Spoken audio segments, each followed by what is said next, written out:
I wanted to ask about Sinners. 16 nominations for it, including Best Pictures. What do you personally think about it? I think that 16 is too many for any movie. It shows that you didn't watch enough movies. That's what it says to me.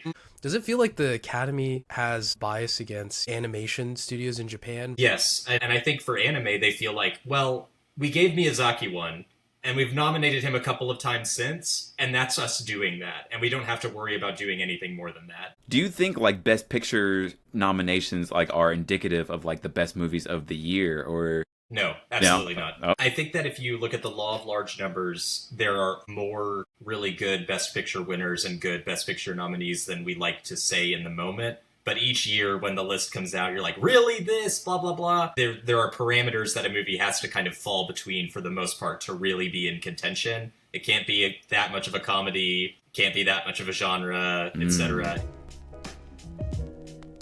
Yo, happy to have you guys back. Happy to be back. I guess this is the first episode back in LA. Or no, we did an episode back in LA. But Yeah, we did. anyways, happy to have Louis back. Happy to have my friend Lee back. This is the third episode I think we've had you on. Yeah, I think that's right. It's Oscar season, and I was like, why not talk about movies? And who's the best guy to talk about movies with? I appreciate it. I'm honored both to be the benefit of that, or the beneficiary of that label, and then also to be back. It's a privilege. Yeah. All of this useless knowledge has to go somewhere. You know? It has to be worth something. You know, I think it's going to pay dividends, especially like just more and more now. I mean, like, I feel like I'm trying to get like more into movies, and I feel like as we talk about like media literacy, like in the world, and just, you know, like I think especially like with just like the amount of like media that's out, I want to see the best stuff, and I'm like, all right, lay it on me. What's the good stuff, you know, that like people need to be watching. Exactly. Yeah, it's a heck of a year for that. In fact, I don't think you could have picked like a better time for us to be recording this, which for context is the Monday before the awards themselves, and like it's been a real roller coaster of an Oscar season. It's been a roller coaster year in just the film industry. Some real like, you know, we're entering a new era with the purchase of WB. It's yeah, there's a lot to talk about. And then of course, like you said, the content deluge. We're just like constantly up to our ears in everything.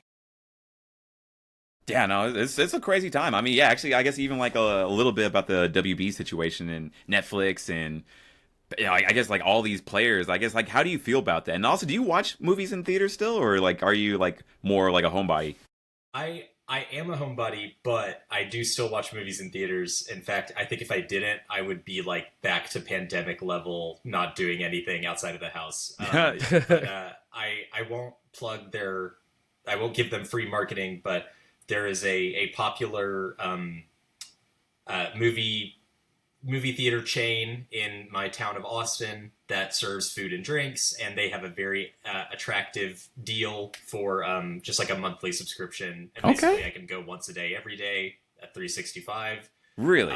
Every day? Oh yeah, and it's great because they also program old stuff. So in just the past couple of years, I've gotten to see some of like my all-time favorite movies that I never got to see in theaters previously. Like last year around my birthday, I got to see my all-time favorite, or one of my all-time favorite movies, Crouching Tiger, Hidden Dragon, in theaters for the first time because we were like 9 when it came out. And, yeah, I've been wanting to watch it as an adult. Like I watched it, and I remember like as a kid, I watched it with my mom. My mom doesn't care about action movies. You have a cool mom. Yeah, she tried. I bless my mom. She tries like so hard to like watch movies with me, and I feel bad every time that she just doesn't get it.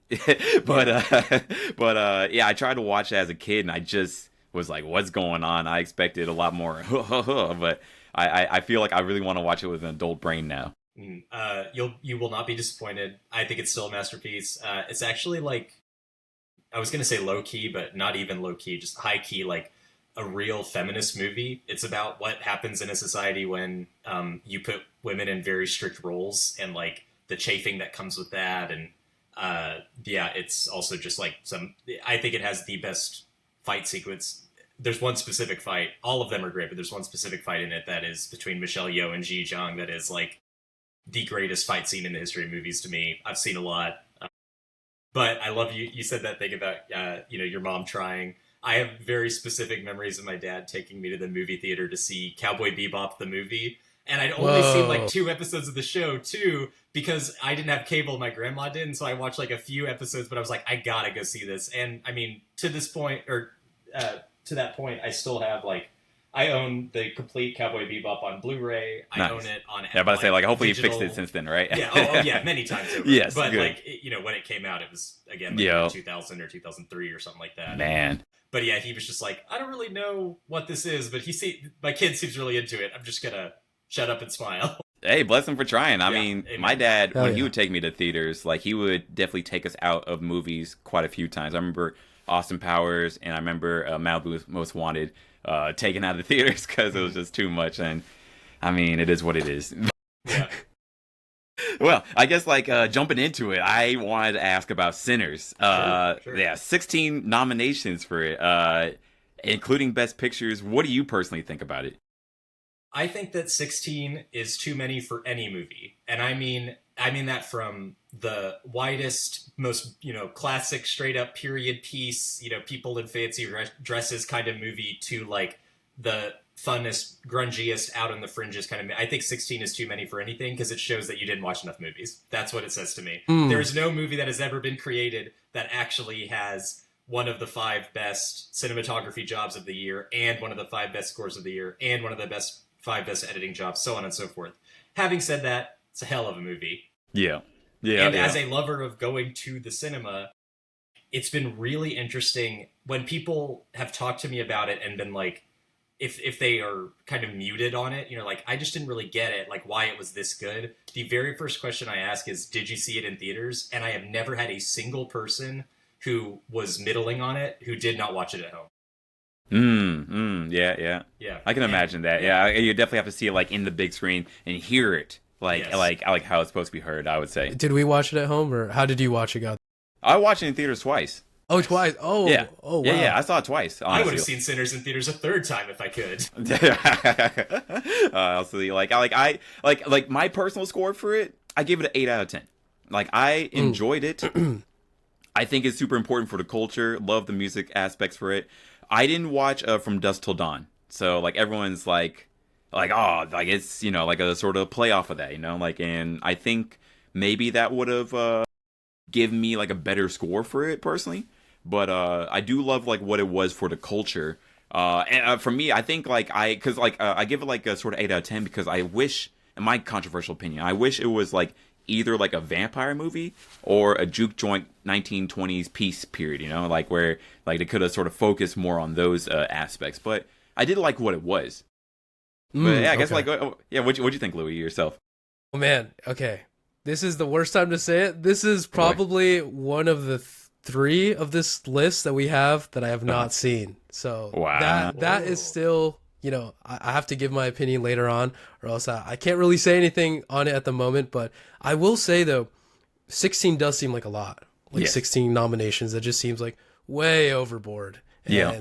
I have a lot more opinions on the animation side once we get to it. Okay, yeah. Yeah. Also, Louis, he's like our manga expert. I thought I was a manga expert, but no. Manga Like, he- enjoyer, yeah. Yes. Ooh. To Manga the umpteenth enthusiast. degree. Yes. Ooh. Yes. There we go. That's Yes. it right there. Uh, I mean, we got the spectrum here. I guess No, so, but right? I'm glad Exactly. you said that, because let's put a pin in. I would love to, like, carve out 5 minutes towards the end to talk about Jujutsu Kaisen. 'Cause, Ooh. I'm not a big anime person. And Uh-huh.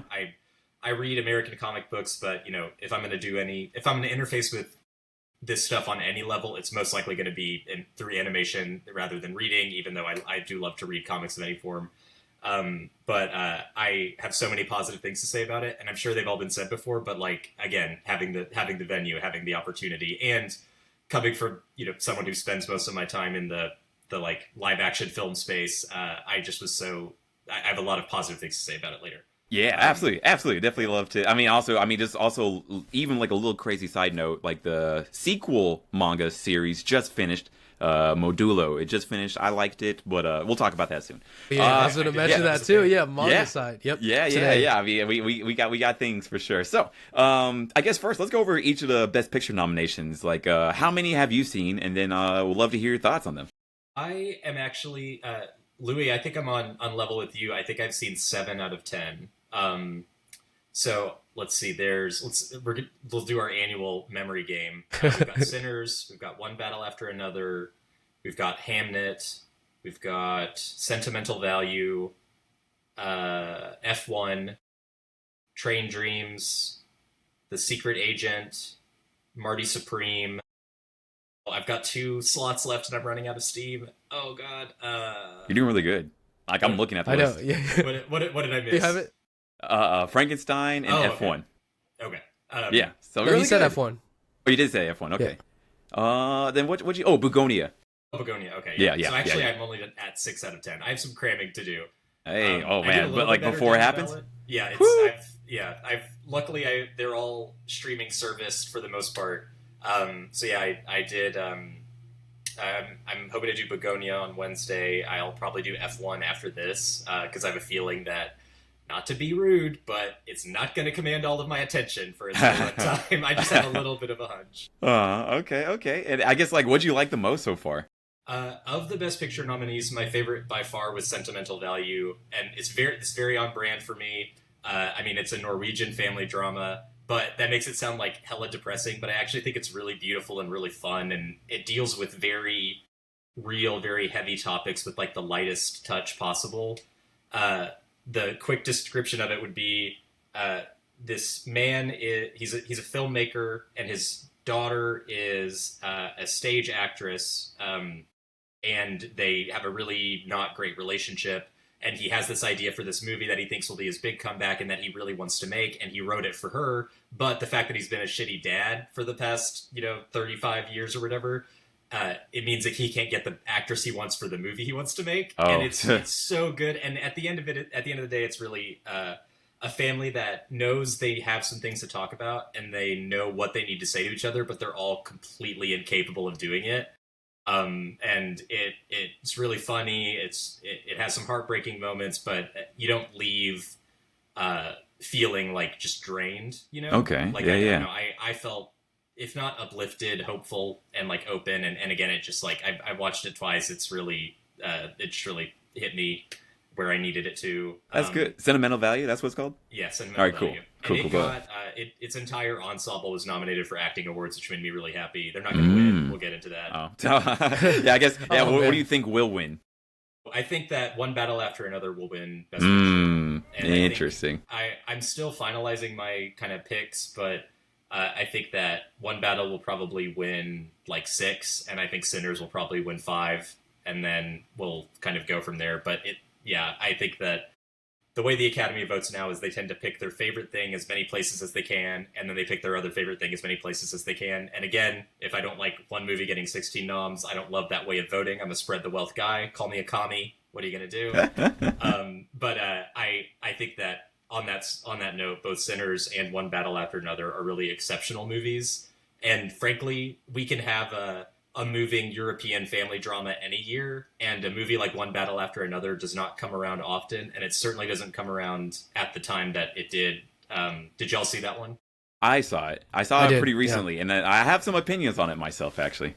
Yeah, I would love to hear them. I think it's a movie that lends itself to really passionate people talking about it, because I think when you agree about the urgency and you agree about the overall message, it's really fun to get in there and dissect it. I think that Tiana Taylor's character and performance are like endlessly rife for people to have very strong, very different opinions about.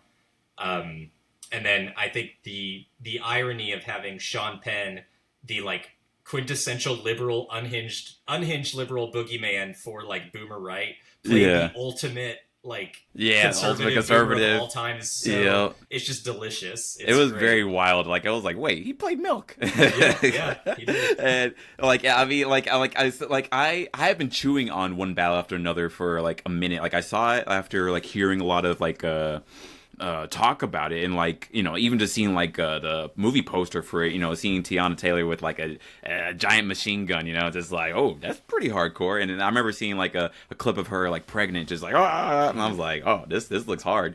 My personal opinions about it, I thought it was really cool, beautifully shot, but I thought it was a little bit more hollow than like I wanted, like where it was like I think like you're right, like I think for the times it makes sense. Like, it's like, oh man, we gotta fight the powers and we gotta do a lot, but it just first felt like it's like, all right, what do we actually do? Like, are we gonna go out there and like, form militias and like go shoot up, like a lot of power plants or whatever. It's sort of like, I guess, like in the end too of it is just sort of like, all right, we're just sort of back to normal, even though like a lot of our friends are dead, and then for me, I think I was a little bummed with Leonardo DiCaprio's character, like where it's just sort of like, all right, just sort of bumbling white guy who's high the whole time somehow, and but he's okay. Latinos, they won. I was so proud of them. But black women were just crazy and just like honestly inefficient. Like we're just like, what's going on? Like I like the moment for me that I felt that hard was sorry for the spoilers for everybody else, but Please. Yeah, there was like a monastery of like black women like who were just training, like, oh, we're hardcore, and then like and like you see them like shooting, you see them training and all that, and then there's a moment like the next scene is like, oh, they're just all getting arrested, and I was just like, they didn't even fight back, they're just getting arrested. and I was like, Hall, oh, where's Regina's moment? Come on, give me the so hyped. Like she was like, don't, like, oh, we're gonna do some cool shit. Yeah. And then next scene, oh, getting arrested. And I was like, getting arrested? Like, what about everything that we just saw? And I was just like, this is a little, that hurt me. Oh, so at least I would say that, but it was beautifully shot. It did feel like very right for the moment. But it just also felt like, what are we trying to say personally, I guess, that's how I would go about it. What about you, Louis? I was gonna say, do we have any strict ratings, like 1 out of 10? I mean, Ooh. do you wanna throw that out there? It'd make a good clip too. Yeah, I would give One Battle After Another an 8.5. I would say. I agree with a lot of what you said, especially the like. I was waiting for kind of a showdown. Yeah. But at the same time, right, like, I think that one of the things that movie does really, really well is it shows the reality of how white supremacy works. It is very cold and very clinical, and it's very removed. Yeah. It's dudes in an air-conditioned condo building or office building or whatever, given more power than they should ever be able to, that they certainly than they've earned, and more than any one person should have, but like, talking about it in a very cold, clinical, removed way, and almost a dispassionate way. It reminded me of the Scorsese film from a couple of years ago, Killers of the Flower Moon, which I found really exceptional. It's a long, hard watch. I get it, but it's worth it. Like that was like the 3-hour one, right? Yeah, 3.5. Yeah. Ooh. Which is not my bag, but when Marty does it, there's something about it that I'm just like, give it to me. I will suffer. Yeah, that's funny. And then I also really liked that it had kind of the courage to make the black and white and, well, to an extent, Latina characters, but I would say that what's his name? Benicio is pretty hard. I love him. Yeah, just untouchable. He's so good. But I like that it made the characters very messy and very human, whereas a lot of films directed by a white male would have, I think, been tempted to make the black female characters feel very like saintly and very perfect. I loved how messy the character of Perfidia was. I love that she was a character that clearly had not thought through anything. She had never sat down and thought, what is being a mother going to be like? And what is the reality of this? How will my life change? Do I want it to change? What will I do if I don't want it to change? And same thing with being a revolutionary. It's that old cliche of virtue untested is no virtue at all. And if you're raised by people to believe, like her grandmother has that scene of like, she comes from a long line of revolutionaries, and like, it's clear that this thing was handed to her and she never really took the time to think about if she wanted it or what she believed. And then really quickly, you talked about the thing of like the kind of hollowness and the what it's about. I am still not 100% sure that this is right, but when I decided that I believed my own reading of it, I guess it helps me with it. I feel like what it's about is it's almost like an apology to Gen Z, to the youth of today, because you have a Gen X character represented by Leo, Yeah. and you have a millennial character represented by Tiana Taylor. Yeah. The millennials all talk, but doesn't do a lot. And Mm. then the Gen X has the smarts and is doing their best, but like between the situation created and then just like the kind of their own personal stuff, like basically neither of them were able to get it done. And it's almost this torch passing and this apology to me. I'm totally projecting this, but like that I can imagine Paul Thomas Anderson passing on to his kids of like, look, we should have done more and we've messed up and I'm really sorry. And I'm sorry that it is up to you, but I believe that you're capable of it. And when I Mm. think about it through that lens, it really hits me. Yeah. Well, that's a good way to put it, actually. I personally would have to give it a 7 out of 10. I love what you like the way that you're putting it down. Actually, like You're allowed. that gives me a lot more respect actually for it. But because I do agree, it's like the Gen X guy like was for me though, like because he definitely had the smarts and he was like, oh, here's how to do it. But also, I was just like, bro, stop being like high and just like what's happening the whole Stop movie. smoking the I was weed. like, bro, I was like, I don't blame like especially at the beginning of it. Like I was like, oh yeah, of course, hey, yeah, I get it. You know, Yeah. who was expecting this to happen? But he was like that like most of the time, and I was like, okay, bro. And Lock then in. yeah, I was just like, yeah, bro, lock in, and like he just got lucky that like no one was like gunning after him. You know, it's just like okay, oh, there's a white guy, he's okay, but like whereas like all the black people like they were like go get them and da da da da da. You know, I do agree. Christmas Adventurers Club, like watching that and then like all the Epstein file stuff happening, I was like, that's uncanny timing, honestly, and like it definitely sort of helped me like grasp with just sort of like how no one's doing anything about what's happening right now. um Yeah. And it yeah. makes you wonder why they aren't doing it, and then you realize that it's just they're all making money off of it, and so of course. They don't Oh care. man.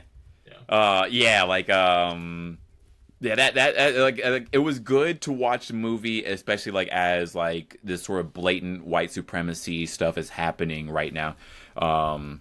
And what else? Like, but like for me, I think like I like being like a black person, like and like seeing like how like the black people like were characterized in the movie, I was bummed in a way. Like it was just sort of like, dang, y'all, it's like y'all are just all crazy and then but like not even like crazy, but then like when it's down time to do the shit to make things happen, well, oops. You know, it's just like I think that's what I felt the most bummed about. But I think it was a beautiful movie. Like lots of cool action movies. Like even though it was 2.5 hours, I was like pretty riveted gosh. the whole time through. Literal edge of seat. Yeah. Yeah. For the whole Oh, back yeah. half at least. Yeah. Yep, exactly. And then I mean, like honestly, like every time Benicio del Toro was on screen, I was just like, hell yeah, like that's what we all need to be like, you know. So if anything, I think the main thing is be like the Latinos, go make a community and like actually like have some plans, like for like when things actually go down. Yeah. Sensei's mantra, man. He is mantra for 2026. It's the Yep. year of breathe, Bob. It's just Exactly, exactly. You know, it's just like chill out and like make this stuff happen. But like I thought that was a dope movie for sure. Yeah. All right. Well, I'll just throw it out there. I thought it was 5, and just What? personally, Totally kidding. it didn't really draw me in too much. Also, Of course, I didn't know you everything was saw there it. though. Yeah. Everything was there. From the acting to all the cinematography. I mean, that's bare minimum at least for like these kind of movies, especially being nominated. So yeah, just the concept in general. I mean, I won't, I guess, dive too much into it because I agree more on God's will side, but it was just more personally, just really wasn't, drawing my attention, here and there. Of course, I was represented and everything in the movie, but yeah, not for me. That's very fair. But yeah, 5 out of 10. But I had a question for both of you. So what's the dark horse pick to win in this list? So out of all the movies. So statistically, it would probably be Hamnet, which is, spoiler alert, the only of the nominees that I've seen that I really did not care for. Not a fan. But like that seems like it has the most factors that would kind of put it in a default third. if you're looking at, I mean, the third most noms is Frankenstein, which I was kind of surprised to see show up in Best Picture, even though it did well elsewhere. Yeah, but I definitely don't see that being in it. So yeah, I'd say Hamnet's probably your spoiler. Okay. I'm probably gonna go with Marty Supreme because Mhm. that's yeah, like I feel like Begonia should probably be the pick, but I'm just gonna go with Marty Supreme personally. I remember like a lot of the conversation happening. I forgot what award ceremony that was, but like with Michael B. Jordan and Timothy Chalamet, Timothy, and I at least that movie like really like drew me in like the Yeah. whole time. Like I was like someone was like, you got to go watch this movie, and I did, and I really enjoyed it. Like I was like, this was like such a fun, crazy ride. Makes me want to go through what's the brothers' names? The softies. Yes, that's how. Yeah, exactly. Yeah. Bring some Xanax, brother. That is the least stressful thing that they've ever made. Really? Yeah, Really? exactly. Because I haven't seen Uncut Gems yet, and then like somebody was telling me about what's the other movie that they did? Was it Boogie Nights or A Good Time. Good Time? There we go. Yeah, I I like haven't Good seen Time. that one. yeah. So like I've been wanting to. I was like, oh, I think I need to go through the rest of this, but maybe not back to back. Just Yeah, Yeah. give yourself some downtime. That cortisol spike, bro. If you watch Yeah. it back to back. whew, it's like yeah, right. Like I don't know, but also like yeah, I really want to see that family movie that you just talked about, Lee, like Sentimental Value, like that. I feel like I could use something fun like that. Yeah, that's a good question, Louis. I really dig that.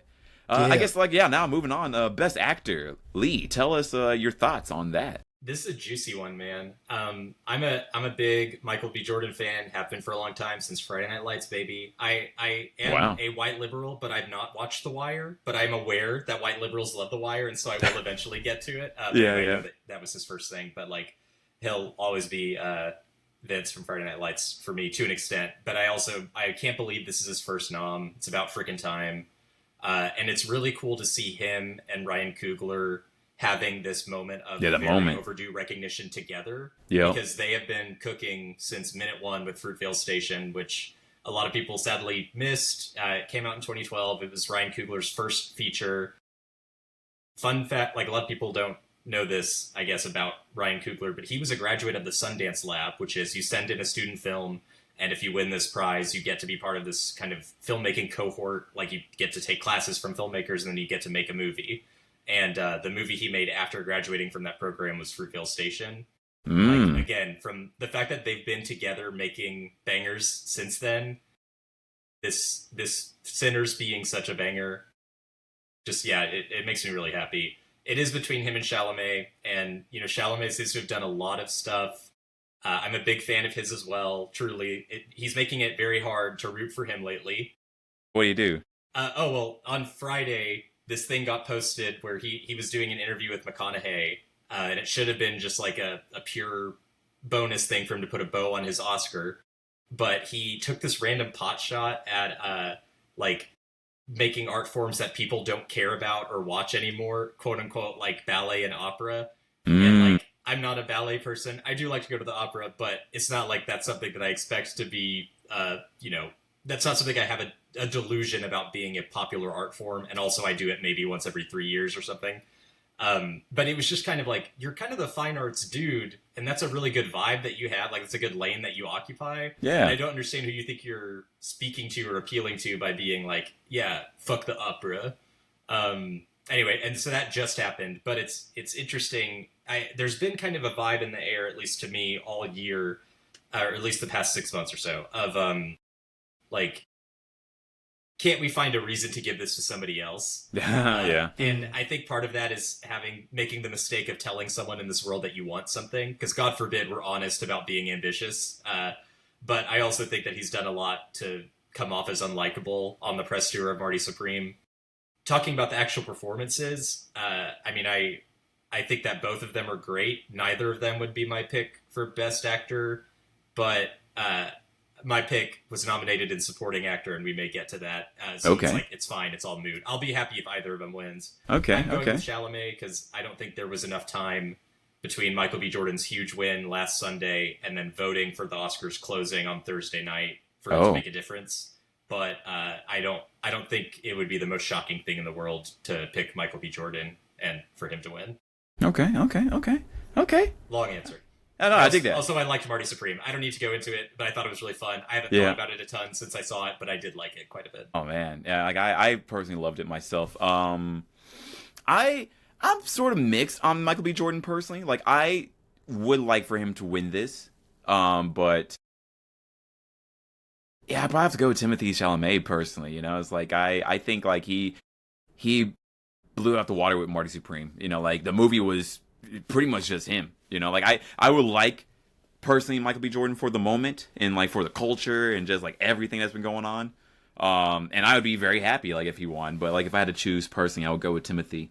How about you, Louis? What do you think? Man, I would say Timothy as well. Honestly, I was going to mention earlier, I was going to joke that Yu-Gi-Oh! Is what made him kind of controversial right now, but... Yeah, didn't he like go into a competition or something like that? He went into a competition, yeah, at like a local area. And what else? He's been doing the Marty Supreme tour, so people have just been doing drawings and, you know, signings of him as like Yu-Gi-Oh! Characters, so I just found that really interesting. That Wait, he did this recently? That's amazing. Yeah, he did this recently. And yeah, I don't know if there's some kind of maybe deal coming up in the future, because Yu-Gi-Oh! Has done collabs with like other famous people. Like I think there's one of a soccer player, Brazilian one.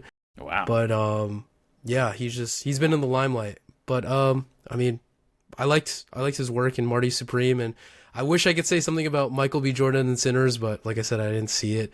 And Leonardo DiCaprio, I mean, I feel like he's done a lot more interesting roles that some that I've been more interested in the past. So yeah, I'll leave it there. Yep. Like I personally agree. Like whereas like I like Leonardo DiCaprio a ton, but like I didn't think this was his best role. You know, like yeah, you know, like if anything, yeah, like I thought Benicio del Toro like was the winner of that movie, if anything. But we'll get to it in a little bit. Best director. What do you think about that? I think it's Paul Thomas Anderson. It's very rare in the grand scheme of things that picture and director split. So just for people making their picking their ballots, making their picks or whatever, I would generally recommend, unless you just kind of want to split the difference and cover your bases. Okay, yeah. So really usually they do best picture and then best director, right? Yeah. They usually, they're more often than not they go together, especially lately. So yeah, I think Paul Thomas Anderson's going to win, but I think Ryan Coogler's in a really solid second. Yeah, I think it's a pretty good 5. Again, I love Sentimental Value, and Joachim Trier in there is really good. That guy is all bangers. I really liked Marty Supreme. And that movie was riding a real wave around nominations time, so I wasn't super shocked to see it pop up in there. Yeah. Also, I didn't know that, like, I thought, like, Marty Supreme came out, like, too late, you know, for, like... No. The later the better now, because you have less crap to wade through. Although I say that, but actually, you know, Sinners came out in April. Yeah. And that's a much harder road to hoe, but, like, the fact that they did it means it just speaks to how well people responded. The fact that we're still talking about it, like, versus, like, forgetting, like, what came out, right? Yeah. Didn't Frankenstein kind of get shot down because it was in theaters only for a little bit? It's like a week, and then it went straight to streaming, right? Yeah, streaming like Netflix. So I feel like it didn't give people really enough time to actually didn't know it was in theaters. I thought it was just in just streaming. Yeah, and that's part of the whole Netflix like controversy. A lot of people feel like Netflix kind of sandbags its own movies for theatrical because it wants people to, I don't know, I guess it thinks that there's someone who really wants to see the new Frankenstein and doesn't already have Netflix, and so they'll subscribe to it. But yeah, I had to kind of like, I think it was only in Austin in wide release for what felt like maybe 2 or 3 weekends, and I kind of had to get an awkward time at a theater I don't normally go to make sure I got it in a timely manner. Yeah. And it was fine. Yeah, so, okay. Well, but I was asking, like, was it worth it or not? I definitely was glad I saw it in the theater. I've heard from a number of people that it was hard to kind of get through it in one sitting at home in the theater. That's not really up to you, which is one of the reasons I like it, because I have that convenience culture problem too. Yeah, like, I turn on the subtitles and I pause whenever I want so that I can be in my phone, and that's awful. That's not how I should. I'm about to say, is like, do you like? Actually, that's a good question. Like, I was like, is that a good thing or a bad thing? You know, to sort of have this streaming convenience culture, like as you put it, like where like I love subtitles, but like and like I do like sitting like in my room watching it the way I want to, but also I feel like I'm just so much more distracted, doing it multiple sittings versus like being forced, like do I go to the bathroom, can I, like hell, like I for Demon Slayer, I kicked myself in the butt like going to go pee during like one of the backstories, and it was like everyone's crying on the back. Yeah, that's the worst. Oh man, yeah. And I think it's a terrible thing though, having initially a movie just releasing on streaming services, and you don't really get it till later on. Occasionally they'll do theatrical releases for a brief amount of time, but most of the time I think it just harms it. For me, I just like to lock into a movie and then enjoy that time, and then I can absorb it. Kind of like manga too. If I have it at home, it's like I can jump between chapters and it's nice, but you get distracted here, there, you can just bookmark it whenever you want. I really like to consume that content. Funny enough too, this extreme situation happened to where in Japan, the Evangelion Fest went on, and a 15-minute short film revolving around the character Asuka got released out there. But people were sneaking it, they were taking videos on their phone, so it released online. And the Studio Kara, they were, pretty upset that this was happening. And eventually it got released on YouTube just yesterday, because a lot of the fans were like, hey, we really want to see this. We can't see it in theaters. It was only in Japan for the short amount of time. So, there's these really weird things that go on with that. Like, I would have gone to theaters to just see that. Yeah. Wow. 15-minute movie? Yeah, 15-minute movie. Really? Is that it's a short film? It's a short film. Okay. Yeah, like I was like, is that like a thing that happens? Like where like there are short films that people can go to theaters for? Yeah. I don't think so. It'd be something like Look Back was only like 60 minutes. So it'd have to be at least an hour.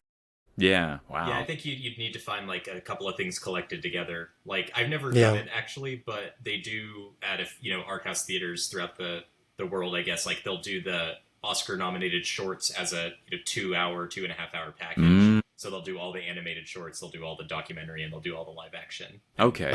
Gets you all of them. That's pretty cool. I'm honestly like I feel like it should be like an Oscar ticket, like, oh, you want to watch all the Oscar things?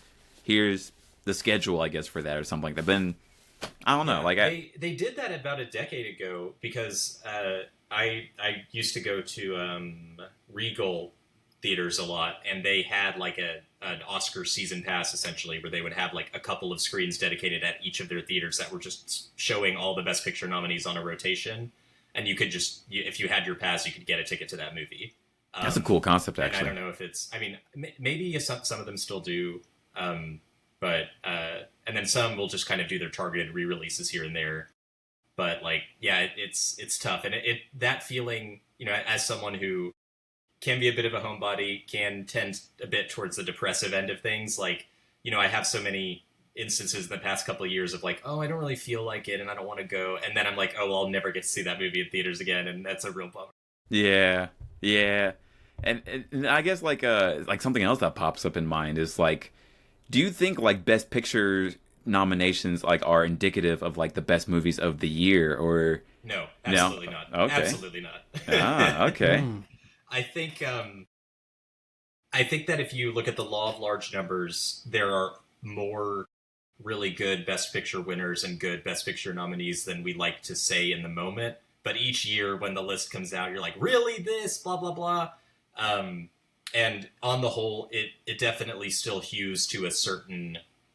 Well, there's two things. One, there are parameters that a movie has to kind of fall between for the most part to really be in contention. It can't be that much of a comedy, can't be that much of a genre, etc. It can't be too ethnic. Traditionally, we're getting better with that. But there's also just like the campaign element of it. And it, when you get to the point of, well, let me take you and 500 of your friends out to this fancy luncheon and tell you why our movie is great, we're already not talking about the best movies of the year, right? I see. But, if you don't have that system, then, you never have a moment where Moonlight beats La La Land. Like, if you don't have the opportunity to drive it home how good your movie is and to do that real hardcore marketing, like, there's kind of no chance. And the middle of the road thing will always win. I see. It's Yeah, kind it's of a just more catch-22, popular. but you have to just go into it with that kind of that dialectical mentality of understand that this is not actually this is not actually the best picture of the year. At least I can be excited about people I like winning things, or like artists that worked really hard and projects that meant a lot and things that really were of the moment being rewarded. You just kind of have to look for the positive and try not to mind the sting.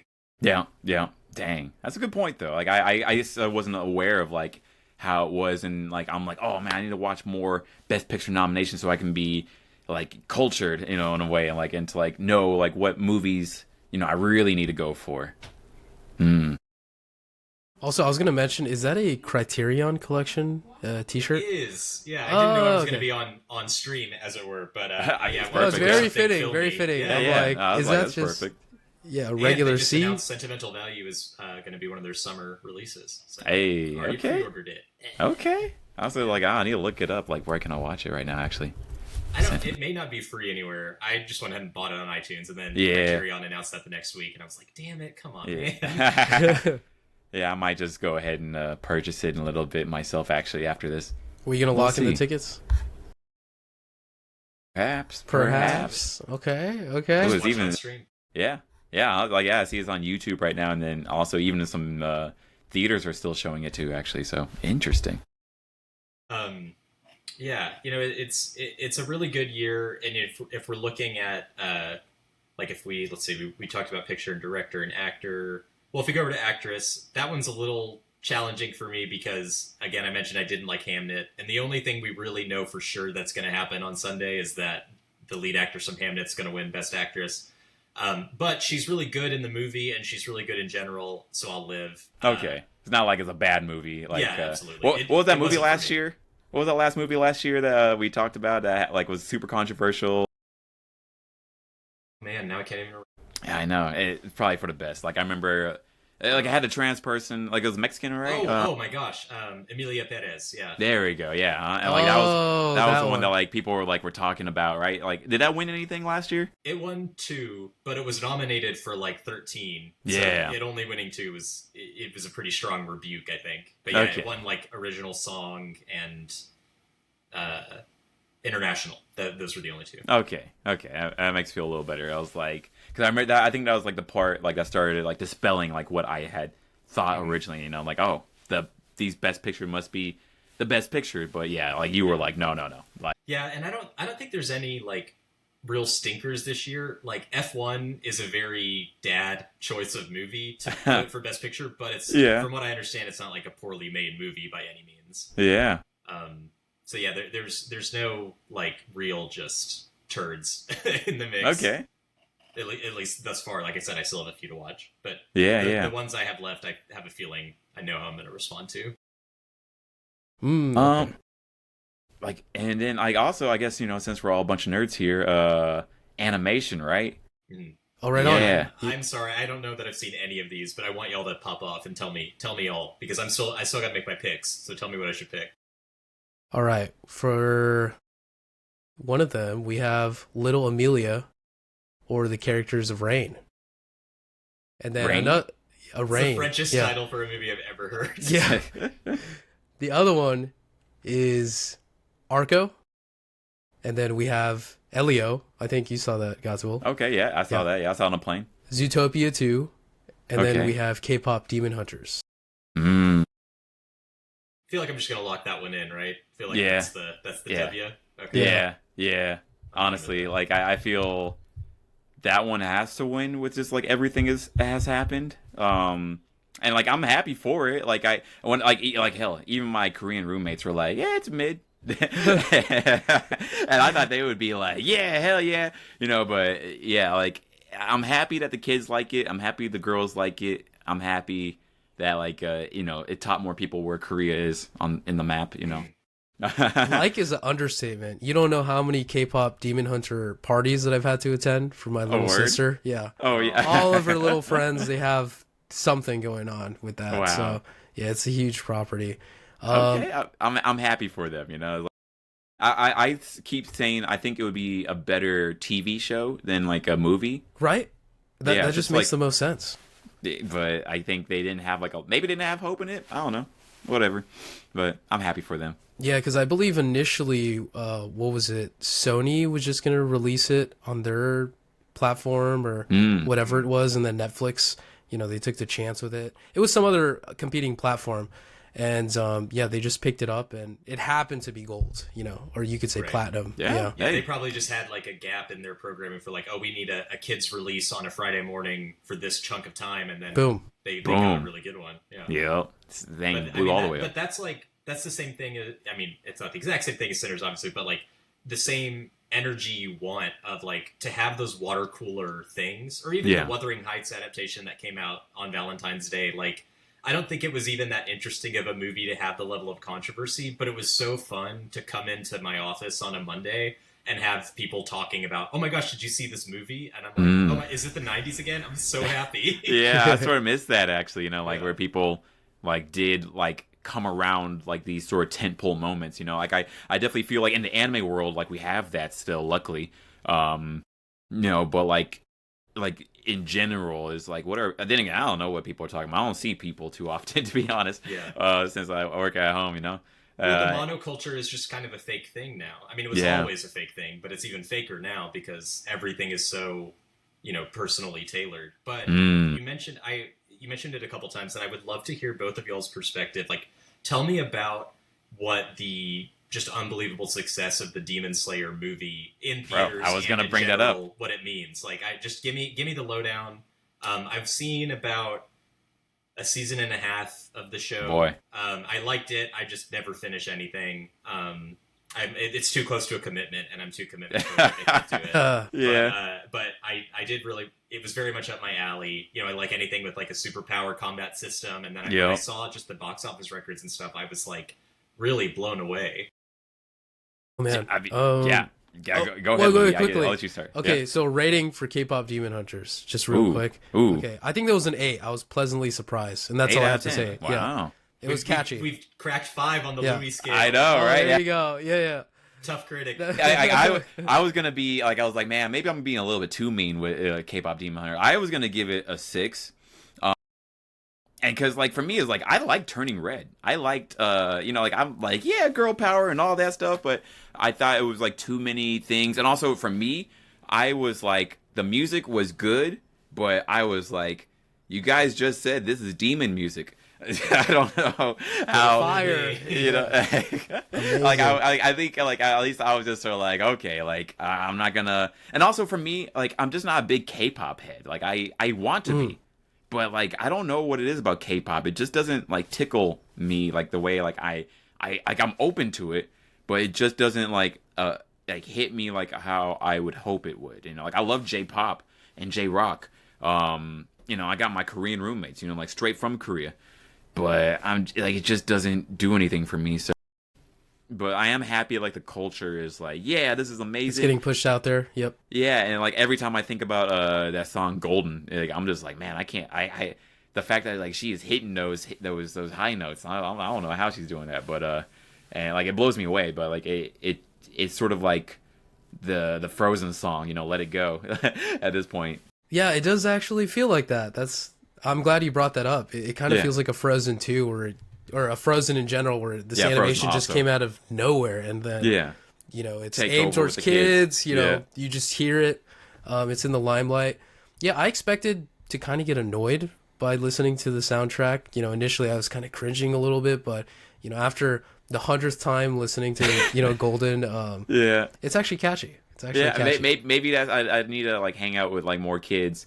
Like in a good way. Pause. Like, Say it again. Let me run that back. why? Like, see, like I like Run it's that just back. a little tangent. I Like, I wish it lure wasn't a these bad kids thing to be to like, talk about oh man, K-pop demon hunters. yeah. Look, like, as I have like some godchildren, but like I don't hang out with them often, since I'm in a whole different city, So maybe if I was like hanging out with them more, like or doing Big Brothers Big Sisters like I used to do. But then again, I was like with a boy like who was more hip hop minded, so probably wouldn't be about it like that too. So Yeah, who I knows? wasn't a K-pop head, but it made me enjoy Maybe you it. are now. Maybe I've some girl tried to get me into it before. Oh, Not ooh, my thing. ooh, Not my ooh. thing. It wouldn't be as hard to sell as it was a year ago. Gotcha. Yeah. Yeah, Maybe now true that. that might be my watch tonight, because that just sounds like a much more fun thing to do on the catch up, especially because I haven't seen any animated features in quite a bit. okay. Low I key, have like a real. Speaking of the thing we were just making fun of Godzilla for saying, I have a real complex about going to see animated features in theaters because every once in a while I get.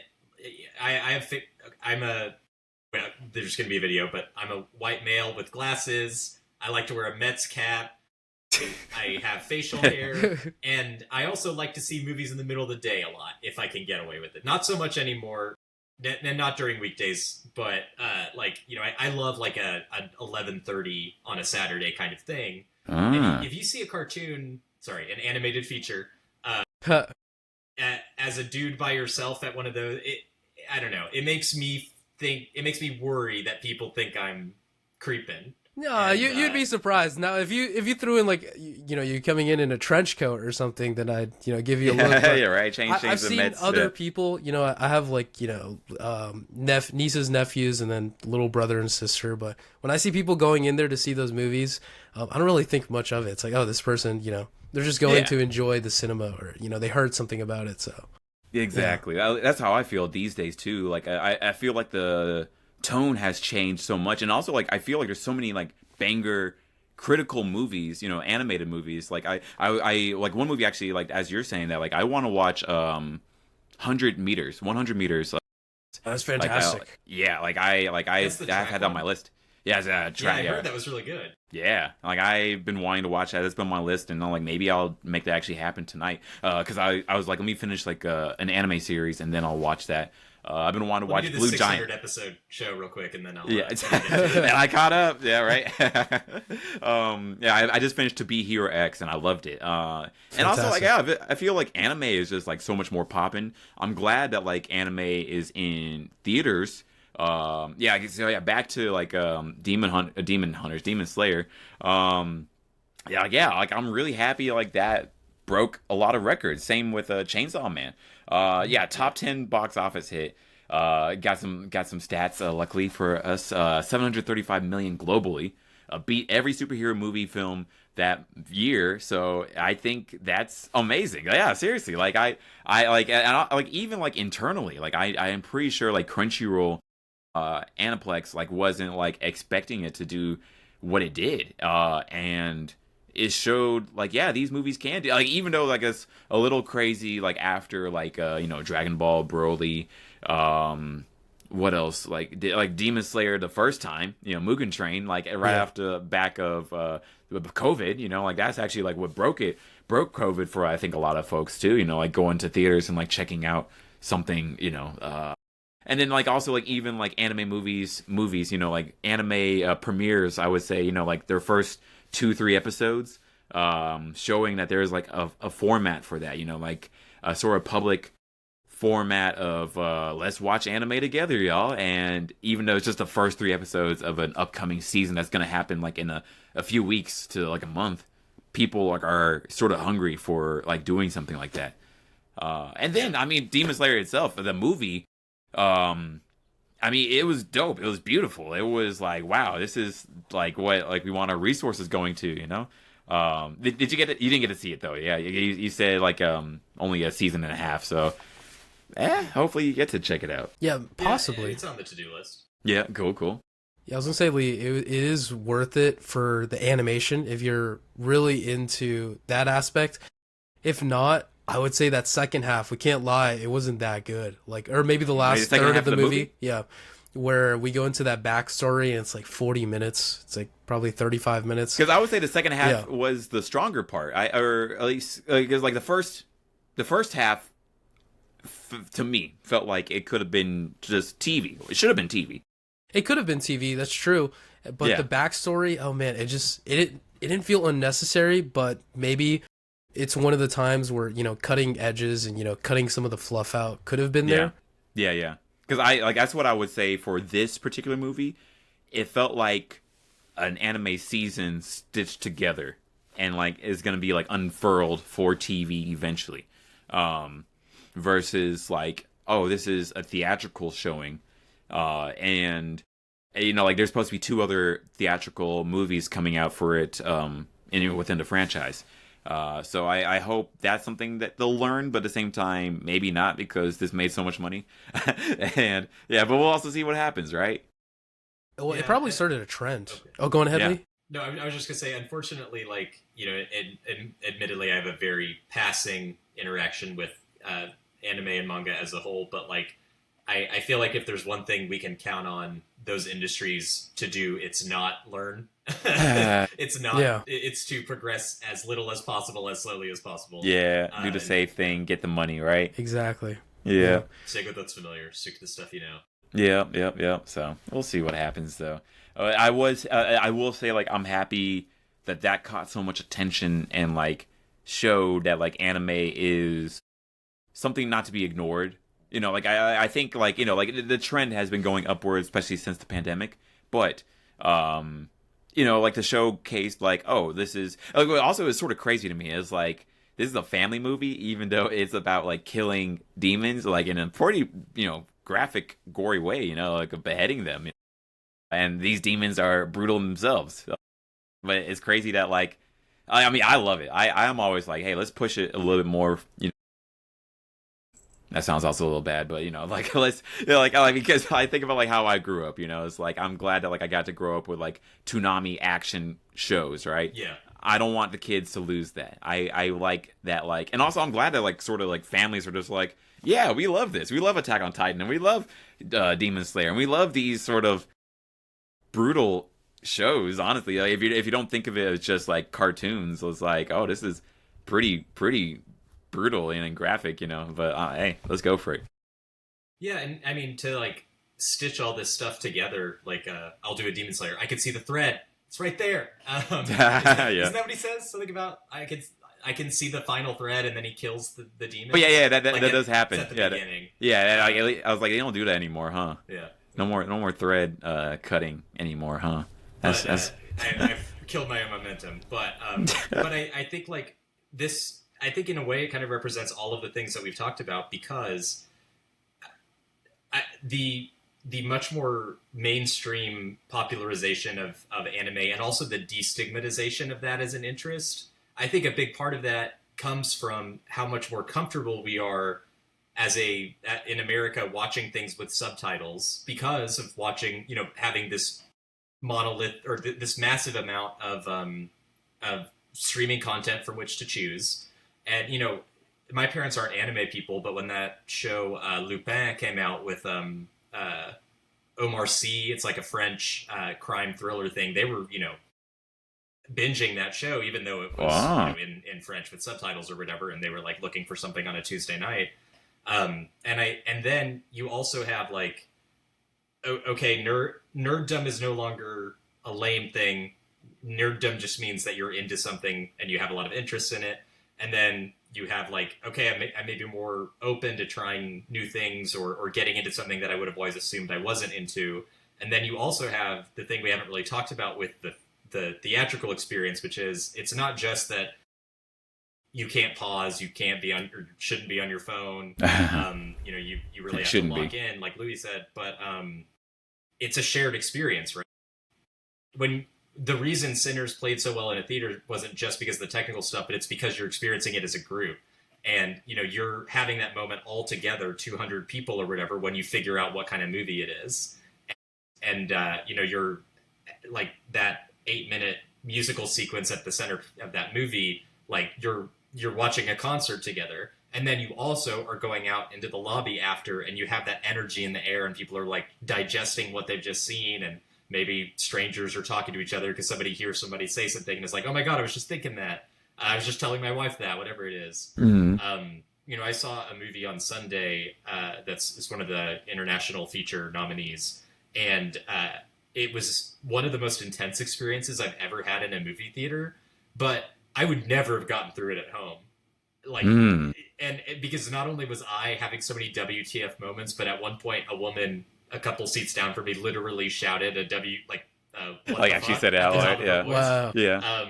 And she was right. I was having the same reaction, but mine was literally like Uh-huh. I did a straight up pearl clutch, cover my mouth, yes. But anyway, like to have that together it just made it more interesting. It enhances the whole thing. Wait, what movie was that?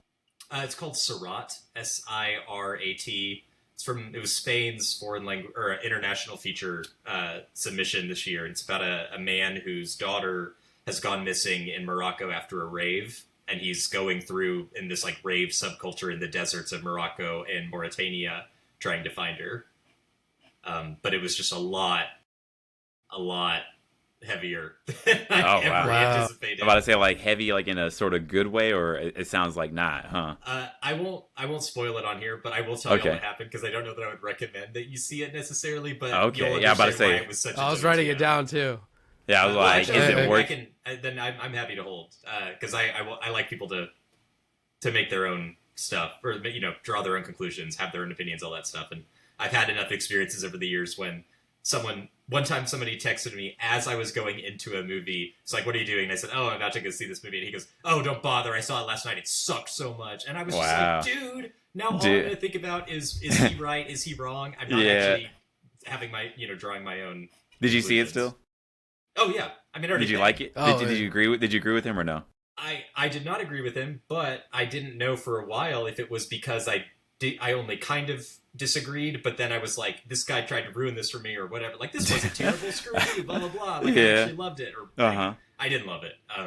I kind of liked it, and then I rewatched it a couple of years. It was Birdman. I don't know why I'm being so cagey. It actually was funnily enough, was a Best Picture winner. It was fine. Okay, because I think like it's like I think I watched Birdman a while ago, a long time ago. Did It's I? Michael Keaton.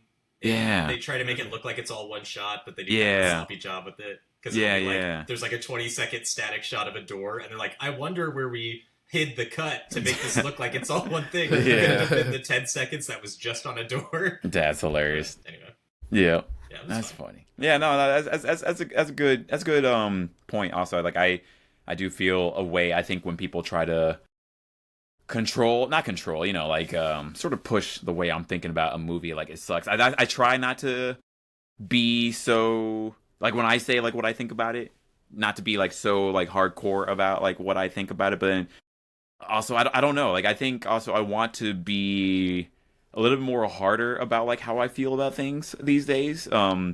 Just to be like sometimes I feel like I'm too nice with my grading, Yeah. Sometimes Yeah. I'm like, oh, that was a 7 out of 10. Oh, that was a 7.5. Yes, I was The just thinking, I was IGN rating, like, Louis, I'm like, I felt bad when you started doing the ratings things. It's like, oh, this is tough for me because anytime I even say a 6, like I can hate a movie and I'm like, it's a 0, and then I'm like, oh, that's so mean. Yeah, People are yeah, retarded. Their yeah. parents Yeah. will be sad. I low key like that you said 5 out of 10. I was like, you know what? Like I need to be like I don't even It's touch strong. 5 unless like I really didn't like it. Yeah, And it well, could be a 0, right? yeah, Five's it, not it that could mean. be.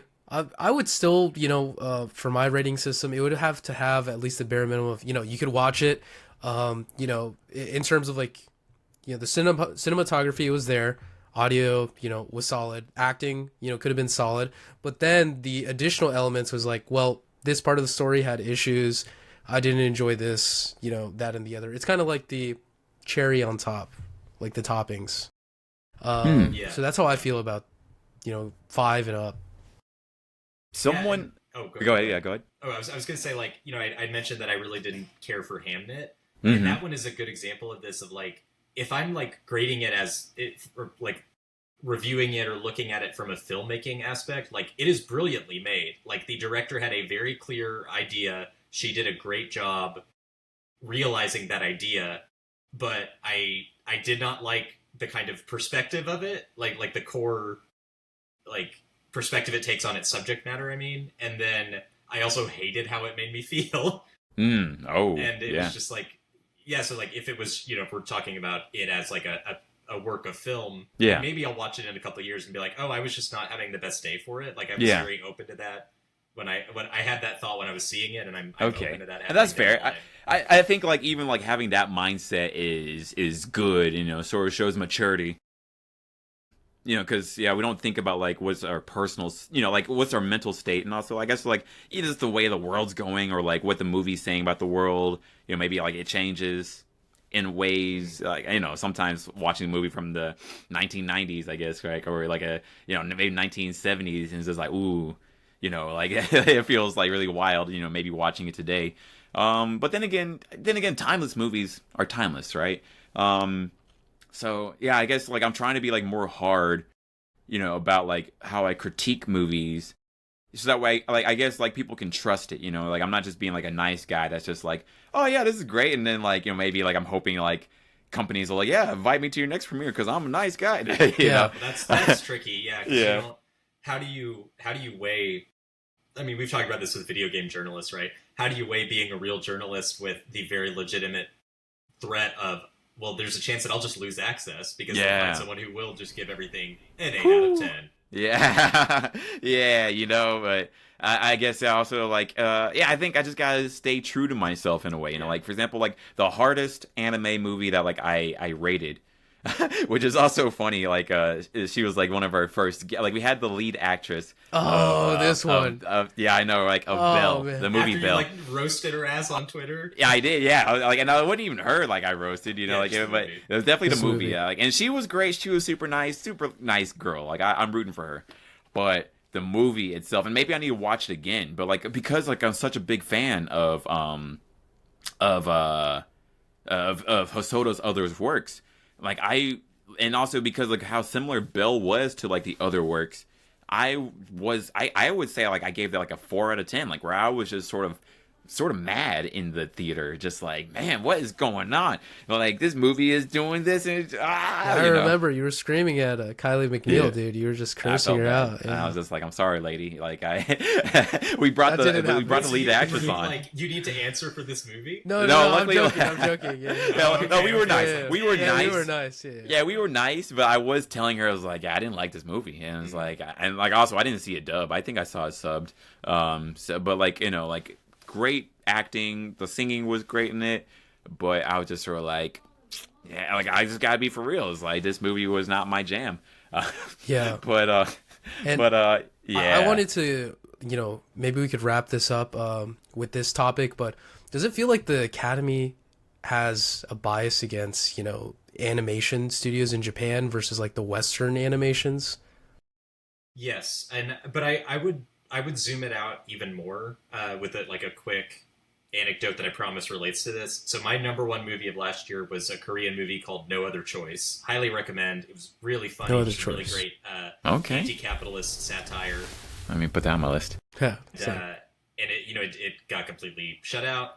And I feel like a very big part of it being shut out has to be, oh, well, we gave it to Parasite a few years ago. And even though these movies don't have they're both movies about class, but they're different directors, completely different casts, etc. We've kind of already done that, right? And so I think that with a lot of different lanes and sublanes, the Academy does that. And I think for anime, they feel like, well, we gave Miyazaki one, and we've nominated him a couple of times since, and that's us doing that. And we don't have to worry about doing anything more than that.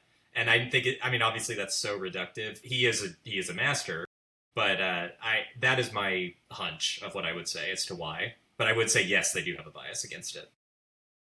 Yeah. Yeah, I feel like that fits honestly. Like it does feel often to me like, oh, we did it. Hey, what more do you want from us? We already gave it to y'all, right?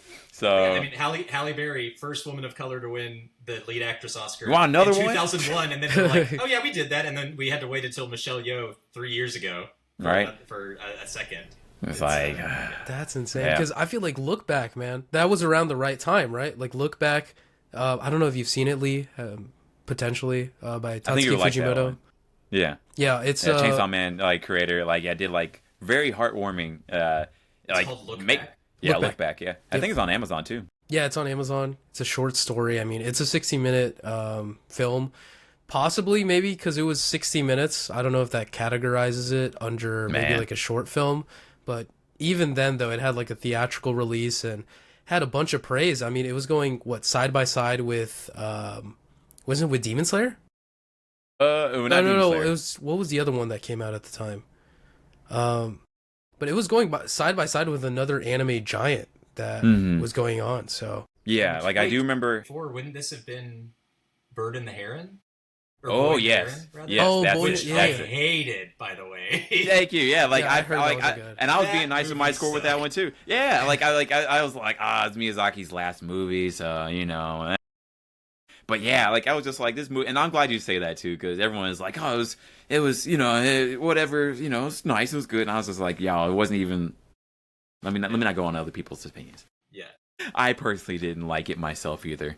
But yeah, everyone was like, yeah, Boy and the Heron, and I think because everyone's like, oh, it's supposed to be Miyazaki's last movie, and it's Miyazaki, we gotta sort of give that one like all the praise it has. I gotta say, gang, I love the art style on this. I will Yeah. have to check Yeah. this out. Like, Yeah. I like the visuals so much. Let me know what you think for sure. Yes, Yeah. please. But That Louis, one was I think fantastic. your hunch is right there. Like, I just feel like, yeah, they have very narrow parameters for all of the things that they like. You know, like, Yeah. they like the sound design in war movies and in space movies some of the time, but they don't like, you know, they won't appreciate maybe the sound design in, I don't know, like a thriller or something. Like they have very noticeable biases. And I used to be big into the stats, but this is a good thing. The Academy has done so much increasing of new members, or like adding a bunch of new, young, diverse, and international members, which is all positive. And they've also gotten rid of a lot of older voters who haven't made a movie in 30 years, but are still like, I didn't like this. This was too woke. And so I think those are both positive things. I'm glad that they've moved in both those directions. Yeah.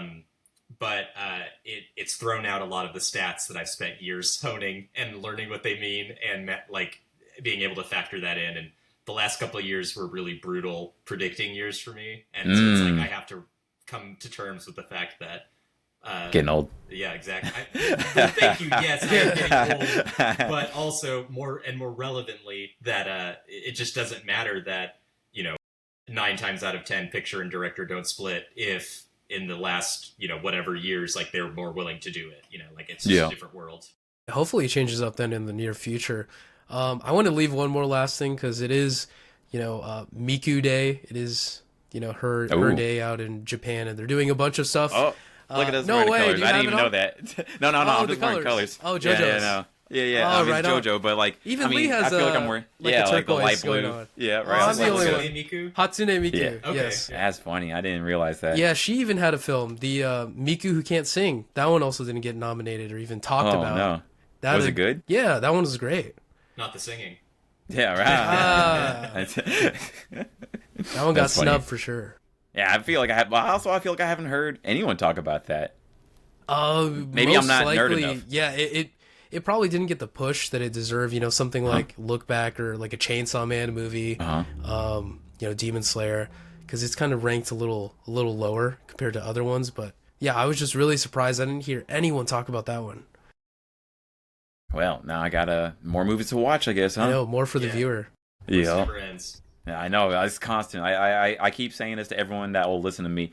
Just want there to be like a season, maybe every other year, of like no new content, like no new movies, no new games, no new TV shows. Let me just catch up on some things. I can't rewatch anything because they just have so much content coming out all the time. More and more.